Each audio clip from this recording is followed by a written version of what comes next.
So you're working remote out of Florida. For some reason, I think this whole time I've kind of thought you were up here. Yeah, so I live in Gainesville, Florida. Yeah. How'd you meet these guys?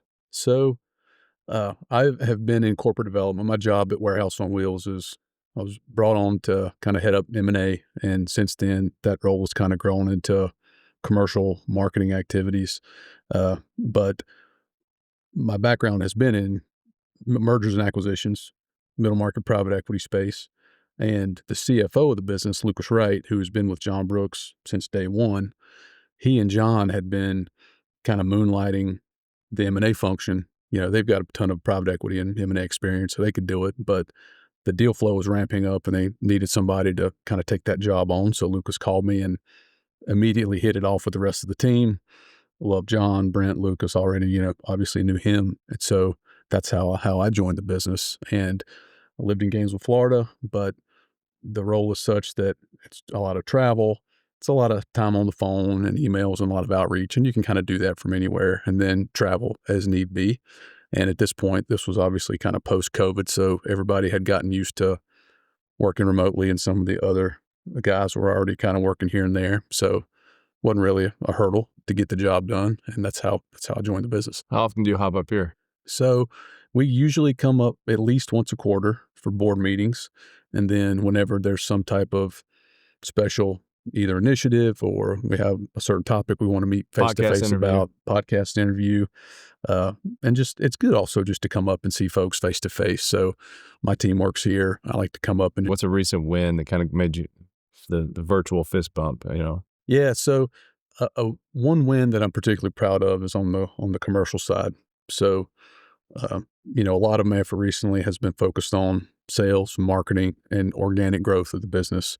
And there's one competitor that we deal with in the Southeast, particularly in a lot of those markets, that it's hard to fight it out with because a lot of times the decisions they make are contrary to what we would do. And sometimes when you can't predict what your opponent's going to do, it makes it tough to go to bat with them. And one of our GMs had been working on a large customer for a long time. Give me a chance. Give me a chance. And they finally gave him the opportunity to put in a small packet of trailers, about 20 of those. And he was very grateful for it. And he showed up after that every day, did the job. Every time they called him, he answered the phone and delivered that white glove service. And every time he got the opportunity, he let them know, hey, listen, if you're happy with what we're doing, I'd love the opportunity to do more. And finally, that competitor dropped the ball. And they called him and said, give us a proposal. It's your shot.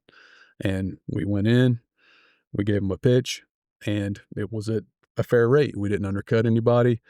We gave him a fair offer. And because of the level of service that he had given those guys and the fact that he had delivered in the small amount that he had given him, they were ready to give him an opportunity. And so that was a big win. And recently they called us and said, hey, not only are you going to get those couple hundred units that we wanted you to pitch us on, I think you got an opportunity to unseat the whole competitor, which will probably be 600 or 700 units. And so that was a big fist bump for us. That's awesome. And, talking to John, it sounds like that service aspect is a lot of where we win. Can you talk a little bit about that? Yeah. So a lot of our customers call us when they are in a bind, right? I use the analogy of like a home when your pipe busts in the basement, you need somebody to come clean it up and help you right now because the basement's flooding. A lot of our customers call us when the basement is flooding in their particular, whatever their situation is. And so it's important for somebody to pick up the phone on the first call and have a solution for them because they don't have the time to call around to 3 or 4 different service providers, price it out, see who shows up. They need somebody to fix it right now. And so all of our GMs do a great job of giving our customers we call it a one-call resolution, but we empower our employees to solve the problem totally autonomously on the first call. And if you can do that, the customer's going to call you back because inevitably there's going to be another pipe that busts. And if you delivered the first time, like in that example I just told you about, they're going to be more likely to call you back the second time. Speaking of those pipe bursts, what are those actual moments? Tell me about those actual moments when customers call you. What are some of the stories you've heard, some of the things that went wrong? Yeah. So a lot of our customers are a small piece of a larger supply chain, right? And a lot of our customers don't have a lot of say in when things show up. They don't necessarily control customer demand because it may be that they work in one distribution center out of 100 or one manufacturing facility out of 100. And so if someone up or down the food chain has some, uh, kerfluffle that causes that supply chain disruption, they're going to feel those shocks throughout. And so if all of a sudden 25 units or 25 trailers worth of merchandise show up at your manufacturing facility and you're out of warehouse space, you got to have somewhere to put it because you know what? After that 25, your normal Tuesday or Wednesday shipment's going to show up as well. And so what do you do with that? Well, what you do is what you do with that is you call somebody like us because we can give you an immediate solution to put that stuff in. And again, another example would be we had a customer uh, who had an basically they were a manufacturing facility that got some of its raw materials kind of pre-finished from another manufacturing facility up the food chain. Well, it just so happened that uh, that plant that had come online up the food chain was in a market where the infrastructure wasn't quite as developed as they thought it had been. And when they turned that factory online, it basically shut down the water for the entire city. Okay. And so they kept getting the raw materials that they needed, but they didn't have the component that they needed from this one factory because it was basically shut down. Well, everything else they needed kept showing up. And so typically they would put those components together, send it out the door somewhere else. Well, they've got to shelf all these other units until they get that factory online. And so they have essentially called us because they needed a temporary storage solution to put that stuff in until they could basically figure out what was going on at this other plant location. Can you tell me a little bit about how some of these really big businesses are using WOW strategically to fill those gaps? Yeah, so a lot of it has to do with just the unpredictability of the supply chain. So not just factors like I discussed where, hey, there's a one-off issue and the water doesn't work in this factory anymore. It's just they can't larger companies who like to plan things are finding it difficult to plan things when there's tariffs, when there's just inavailability of products from overseas that they would usually plan on getting a certain amount of shipments every year. Uh, and then when they do those, when someone does, let's say they order a particular component from overseas and they can't get it for 6 months, and then that supplier calls them one day and says, "I have some available, but you've got to order 3 times the amount that you normally would." Well, what do you do when you don't have a warehouse, right? And not only do you have to have a place to put that stuff, you've got to have somewhere that you can offload it quickly because when it comes to a port, right, you can't sit in the port. And so the port charges those importers something called demurrage or drayage, which is basically a charge that you're incurring when your stuff is just stuck in the port. And so they have to get that stuff out of the port and into their supply chain as quickly as they can. And so if you don't have somewhere to put it, typically those folks will call us because we can give them an immediate resolution. And within 48 hours, we can give them a trailer. They can take something out of a container, put it in our unit, and then figure out what they're going to do with it. Because a lot of times they have to have an immediate solution for something that they really they don't have a long-term plan for yet.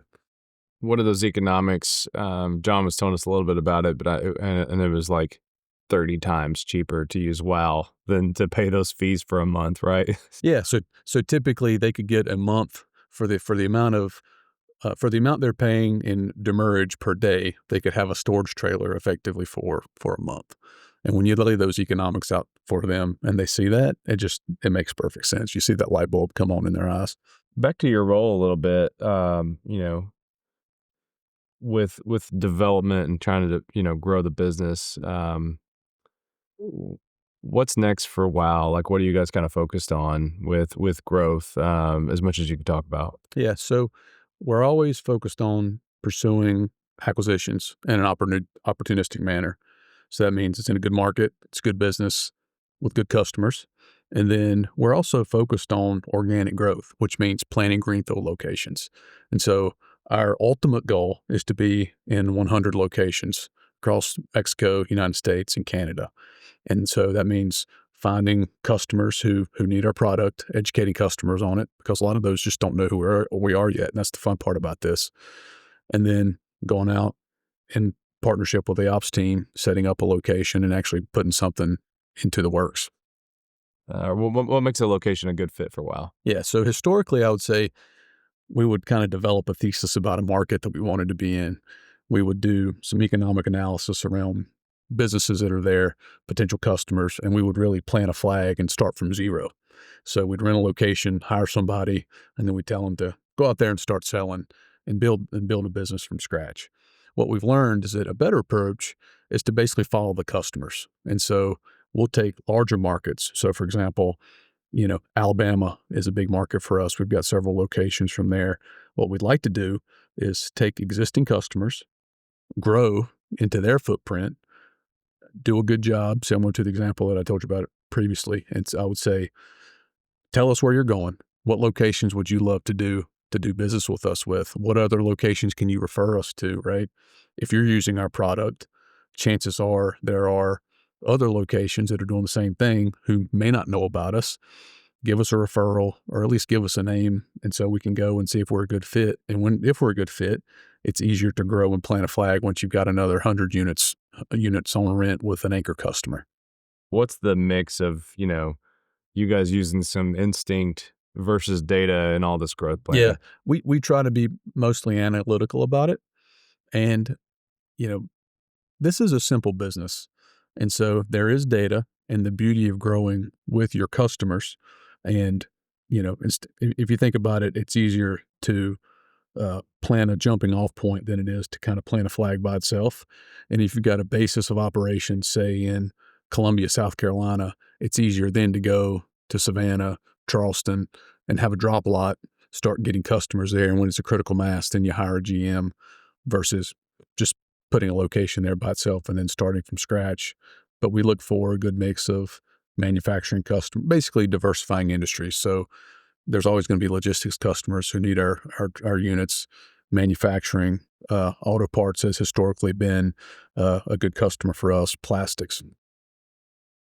With that growth, how are you balancing, this speed of expanding with the quality of service? So as we grow, the key to being able to offer our customers the speed that they want with a high degree of quality is really to empower that local GM to be the decision maker like we do now. And so when someone has that pipe burst moment and they need something, we want that GM to be able to give them units quickly and immediately without having to come to somebody at corporate for approval or to ask what they should do. And we've always told our GMs, if you do the right thing for the customer, we're never going to criticize you or never going to whack you over the head for making the decision. All right, so you did a really cool project recently with that EBA. Um, Walk me through what you guys did in this study and really what you found. Because when I got to work on that with you a little bit, and I mean, man, it was so interesting to see how cost effective this is. So Yeah. tell me a little bit about that project. So we did an economic benefit analysis where we effectively aggregated our customers into typical users. So we looked at the customer profiles and figured out what's a typical user of a storage trailer. And then we compared the costs over a 5-year period because a lot of our customers who get it use our they use our units for a while. We've had customers that have used our products for decades, but a good customer will use our units for 5 years or so. So comparing the use of a storage trailer to the use of a warehouse, because typically if someone's not using a storage trailer and then they need to put their stuff somewhere, they're going to take it to a warehouse, or at least they think they need to take it to a warehouse. So we compared the cost incurred over that 5-year period from using a storage trailer to an equivalent life cycle for 5 years if they were to put that in a warehouse. And what we found was that the present value of those savings over that 5-year period was about $4 million.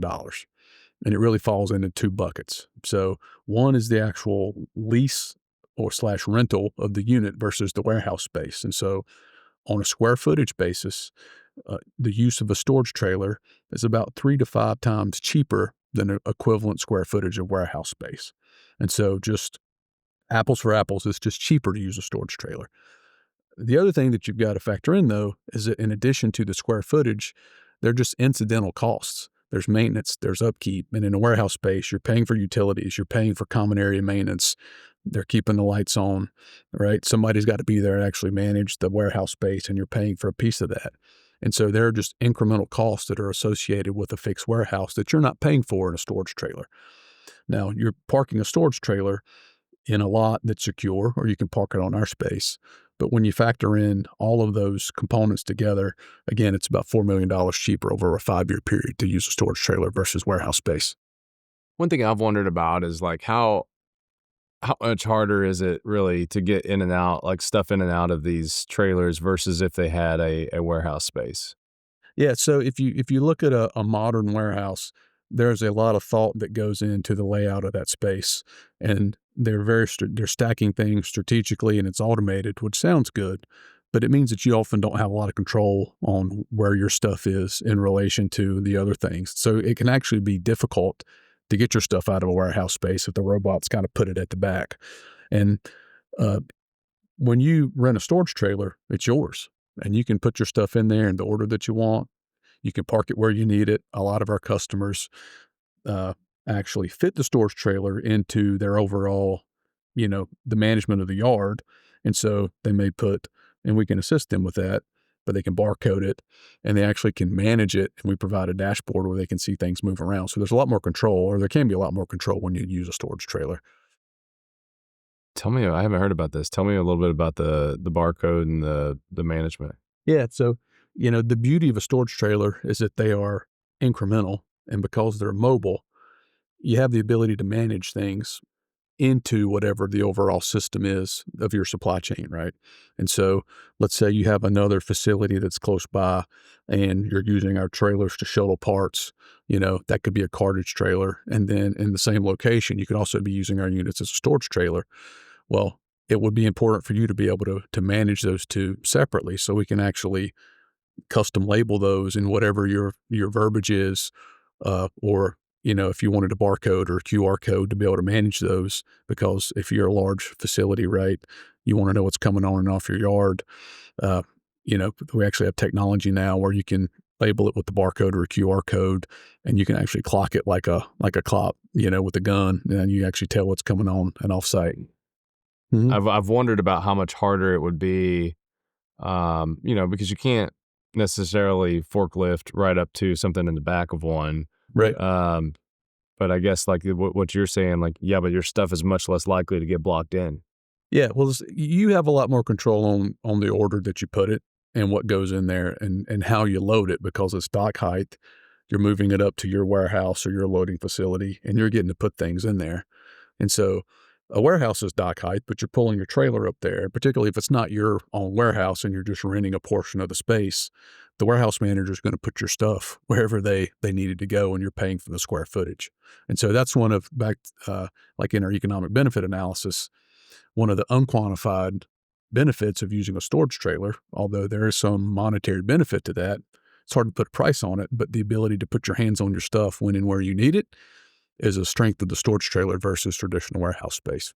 And that's like the obvious answer is that they would just pull this up to their dock and they can roll right in and get whatever they need. Yeah, they can drive a forklift right into it and put stuff in. Yeah, I'm kind of envisioning like a yard full of these things, and you're like, oh God, I got to go find something, and one or the other. But really, they would just take it up to the dock. That Yeah, makes so it's sense. basically, if you can imagine, if you're a yard manager and there are 50 storage trailers on your yard, you know what's in every one of those. And so when someone needs a bucket of a certain type of parts, you can tell one of your guys to go out and pick up trailer number 52, bring it to the dock door, and boom, it's right into the supply chain exactly where you need it.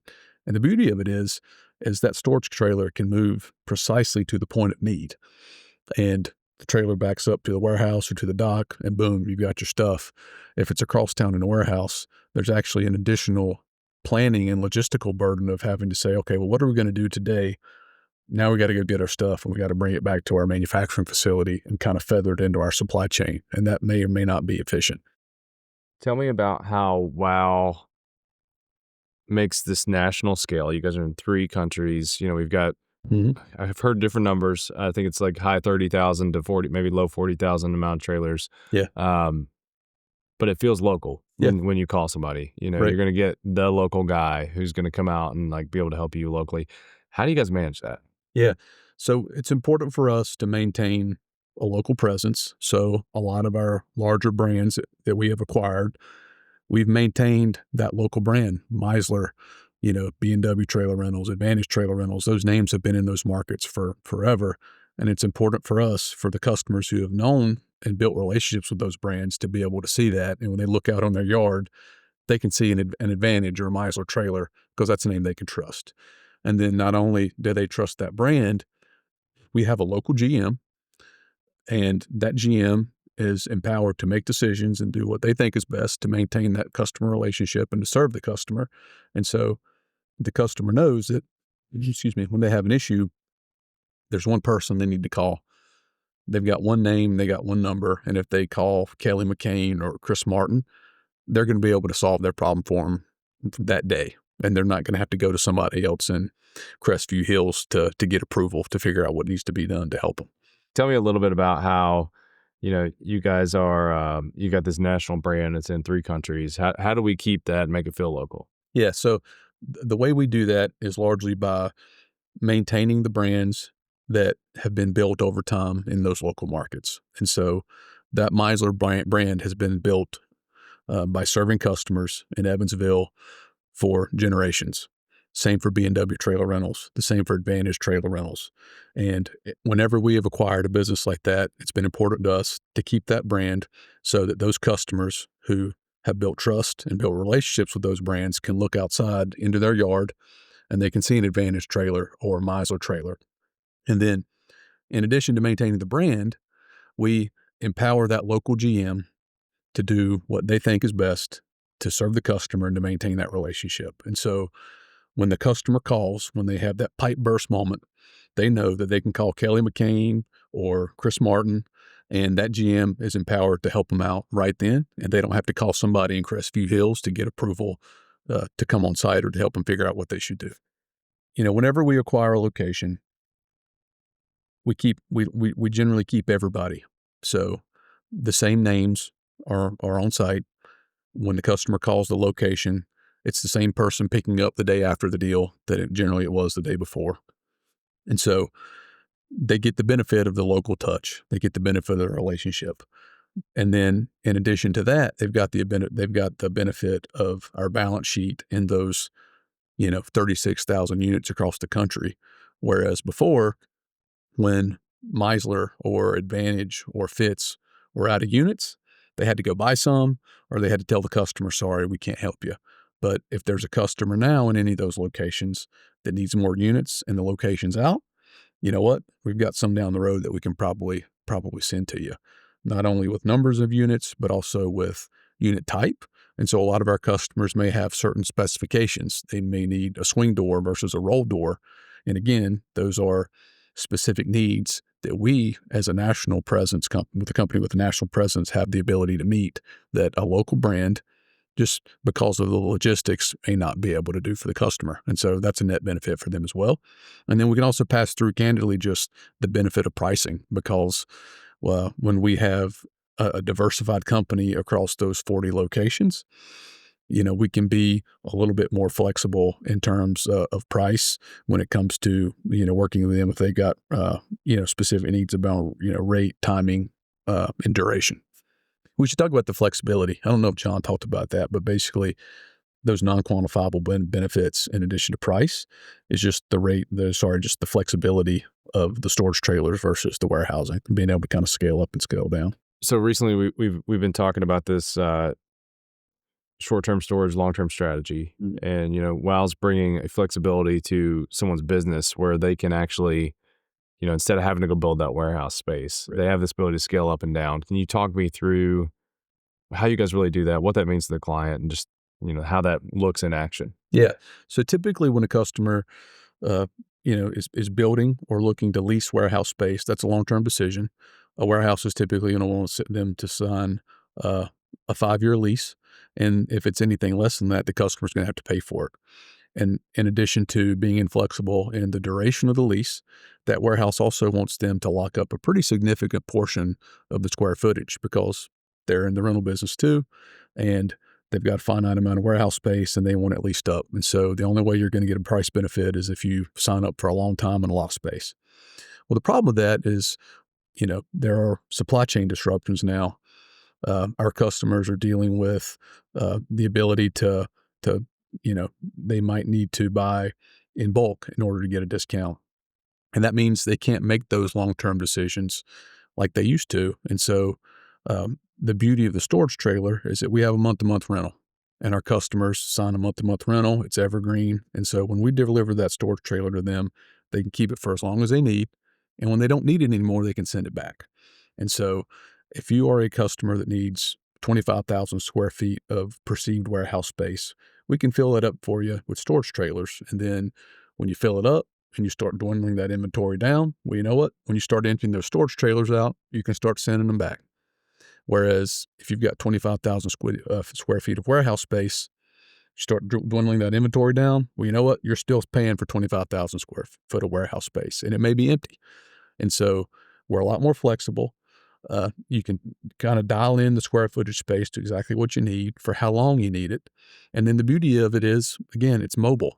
So you can put it directly at the point of need, and you can move it exactly where you need it and exactly where the breakdown is. What's a challenge that you guys have faced that kind of keeps you on your toes or keeps you sharp?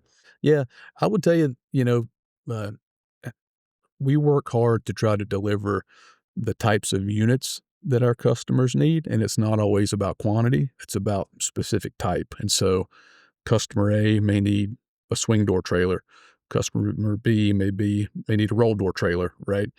And depending on what inventory we have at certain locations, we may have to jostle units around. And so being able to move units around efficiently for ourselves in a way that still meets the customer's demand and gives them the trailer they need can be a challenge sometimes. But the folks on our ops team are fantastic at that.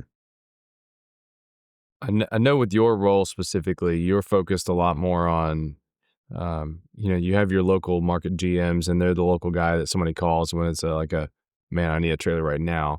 But you're working more with these companies that are looking for more strategic plays. Yeah. Um, what what is the knowledge gap for them? Like, what do you find consistently that they may not have thought about or may not understand about using a storage trailer?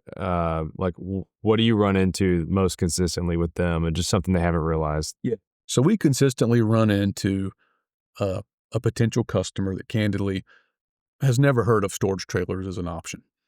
And it's exciting for me to sit them down and in a series of questions, what are you using this for? How long do you need it? What types of goods are you putting into your warehouse, right?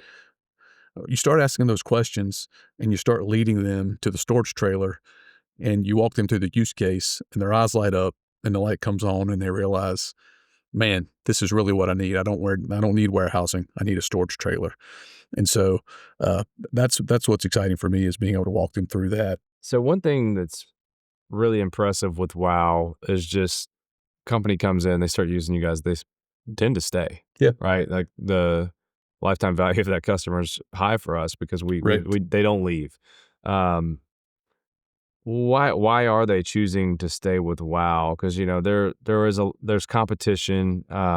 Even if somebody comes in and tries to undercut Hmm. us, though, they stay. So tell me about that. Yeah. So the main reason customers stay with Wow is because our product has it has so much product market fit for them that they can't stop using it once they've actually integrated into their supply chain because of the flexibility, because it's mobile, because they can scale up and scale down exactly when and where they need it.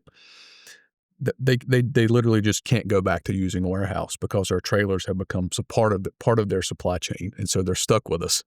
And typically, what happens is that they start with 10 or 15, and over time, without them realizing it, it grows to 30 or 40 because it just works so dang well for them. And then in addition to that, you couple it with the customer service, right? We have trailers when they need it. We have the types of trailers that they need, and they can get all of that in one call by talking to one person. They can't go anywhere else because they may try, and we mystery shop our competitors, and we know this, and we know that it takes 2 or 3 times for us to get in contact with the salesperson. We know that it takes us, when we're mystery shopping them, several calls to talk to a GM to get pricing. They can't go anywhere else because our GMs are so good at what they do. With everything you're watching right now, like what are you seeing in the industry that's most interesting to you? What's the shift that's most interesting? Yeah, I think what's most interesting to me is that if you had asked me 3 months ago how tariffs were going to impact the transportation and logistics industry, I would have told you that it was going to really be impactful and that it was going to kind of really shake things up.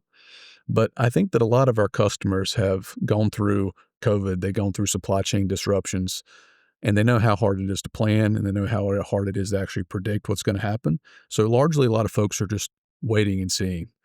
And it's surprising to me how many folks are really just kind of sitting on their hands to see what happens, where I would have thought that they were going to make active decisions to get ahead of some of these things and try to plan around them. And in reality, they're just kind of sitting back to see what happens. What is exciting for you when you kind of look down the pike of what's coming? Yeah. So what's most exciting for me is when I have those conversations with potential customers and walk them through the use case and the lights come on when they learn about how good our product is and it serves their needs precisely. And then I extrapolate that to how many folks literally just don't know yet what a storage trailer is. And when they hear about this, it just makes such sense.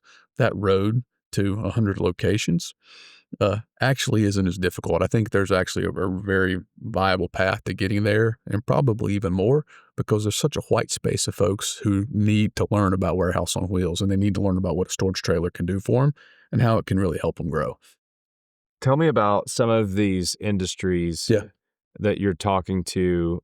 Like who are the industries that need us the most, that don't know we exist? yeah. So typical customers for us are automotive manufacturing, uh, plastics. We don't get a lot of customers in agriculture, food and beverage because our our boxes are dry and dark, but you don't really want to put stuff in there that can spoil. But beyond that, our typical customers are local decision makers, and they actually may be using our product at a similar location within their company in another town, but they just don't know about us yet. And so they're probably doing business with us somewhere else, but it just hasn't fallen into their lap and they just haven't heard about us. So it could be e-commerce. It could be manufacturing, skilled manufacturing, making higher end products. But anybody who is bringing something in to a facility and it needs to sit there for a while and they need to work on it is a potential customer for us. As we scale and we start to add in more team members, what are you looking for culturally to help you and Jim and John and Brent, and as we all kind of build this team out to internally to go Yeah. out there and get this done?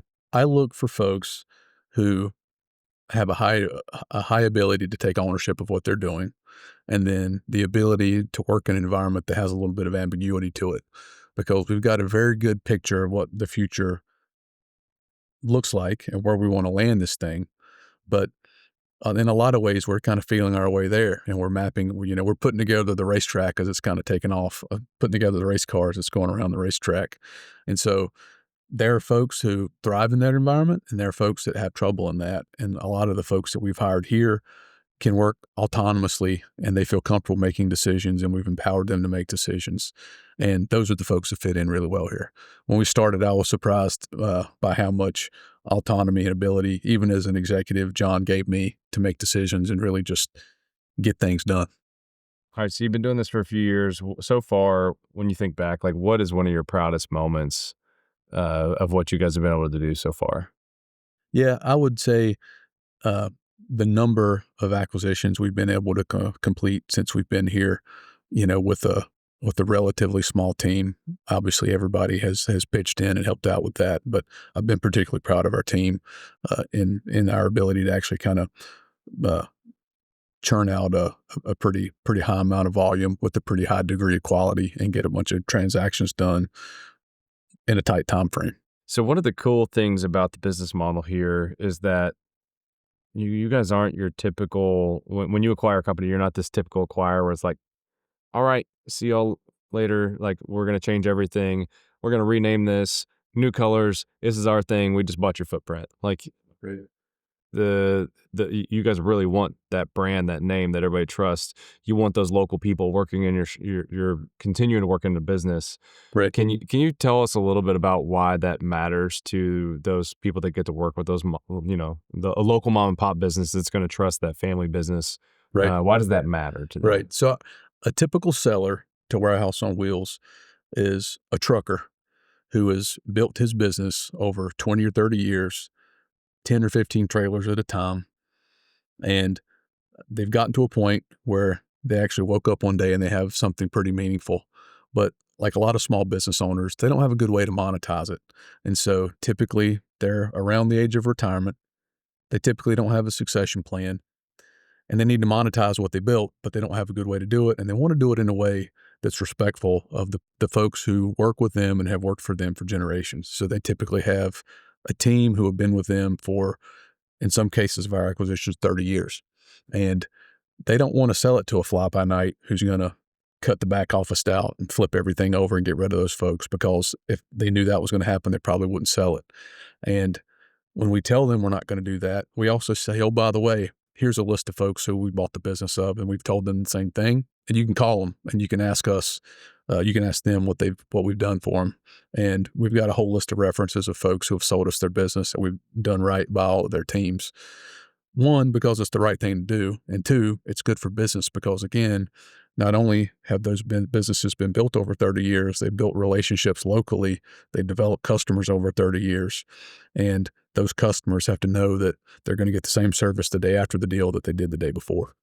Okay, you guys have owned that we're going to get to 100,000 trailers, but how do we do that? Are you guys going out to find other businesses to acquire? You're going to start your own thing? Like, walk me through what that looks like. Yeah, so the pathway to 100 locations and 100,000 trailers is a mix of strategic acquisitions.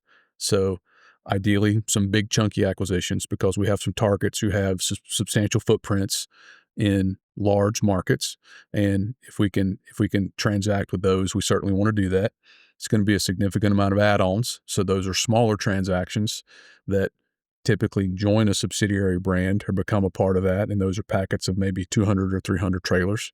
And then it's also going to be a significant amount of, white space, greenfield expansion. So growing into locations who don't have a storage trailer business there now, but they have a solid presence of typical customers that we know that are going to use our product if we can offer it to them. And again, make the case of why we're more favorable than a traditional warehouse. And it's also going to be growth in our existing markets. Our markets are not saturated, and everywhere we are now, we're doing business in a market where we can see ourselves growing by another 50 or 100%. And we're going to grow our trailer footprint in those as well. All right, you meet somebody at a barbecue and they ask, what do you do? How do you explain it? Okay. So I typically start with, I just say I work for a trailer rental business. And most folks just start there. Very rarely do they ever get to the point of asking, well, what do you do with the trailer rental business? And then I have to go through the whole spiel of what private equity backed business is, what that means, how they typically hire a guy to go acquire other businesses. And that's the whole spiel that I try to stay away from. What is one of the weirdest things someone has stored in our trailers? One of the weirdest things folks have put in our trailers is flammable materials. And oftentimes they're pretty surprised when they find out that they're not supposed to put that type of stuff in there. That's one. If you had to explain your job to an 8-year-old, what would you say? So my son already knows this because this is the second business that I've done this, but my kid will just say my dad does deals. And that's a pretty easy way to say it. And for folks that know what I do, that's probably the easiest way to explain it. But to my other kids, I just say that I work for a storage trailer business, and they don't really know what that is, but they just kind of smile and nod because they know dad does something fun. Which was simple, smart storage. Mm. What do you like about that? What does that mean to you? So I like to lead with simplicity because our business is so simple. And when people hear about our product offering, why it makes sense, it immediately clicks. And they're often surprised because I think our customers a lot of times try to make solutions a lot harder than they need to be. And bringing up a 53-foot dry, dark, and safe box to their dock so that they can put their stuff in it is an incredibly simple solution and is exactly what they need. They don't need something over-engineered. They don't need a consultant helping them figure out, a complex supply chain issue. They literally just need a dry box, and that's what they need. And when they find out how cheap it is and how easy it is to get and how fast they can get it, it blows them away. It's also smart because anytime you can save money and you can get exactly what you need, and it's also the cheapest solution, that's a pretty smart answer. And storage is just storage.